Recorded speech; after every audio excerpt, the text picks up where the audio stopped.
there's 7 races. There's only 2 incumbents running. That's Christopher Constant and Felix Rivera. So for 5 of the races, there will be a new person on the assembly. The assembly has 12 people. So it's going to be, almost for sure half of the assembly is going to be new. I'll start with you, Spencer. How are you preparing for, if you were to win, be on an assembly with, a lot of loss of Forrest Dunbar and Jamie Alden went to the legislature. So kind of Pete Peterson's termed out. So a big kind of loss of institutional knowledge on the assembly. Yeah. Well, I'm going to have to rely on those who are there because, again, I'm not a subject matter expert on everything city. I don't come home at night, reading MOA laws and looking at ordinances and stuff. I mean, like I said, I'm a working man. I got a family.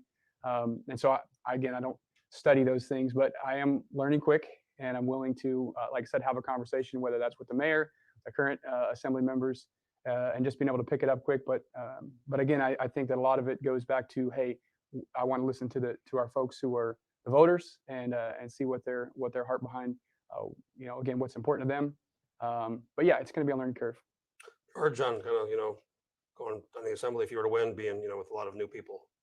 Yeah. Well, I'm coming with experience. First of all, I'm coming with municipal experience, and I'm proud of that experience that I'm bringing.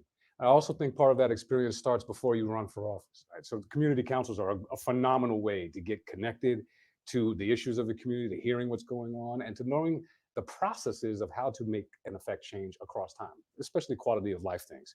So I have a deep community council experience, and so I'm bringing that knowledge forward.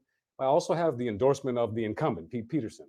And I've taken the time to sit with the elected officials to see what priorities they weren't able to get to, what we need to be moving toward. And I've begun meeting with local stakeholders, Cook Inlet Tribal Council, who's a major stakeholder in our community, and other major stakeholders to begin to understand what we have available to us so that if I'm fortunate enough to be elected, we're not going to start from ground zero and we can start by hitting the ground running.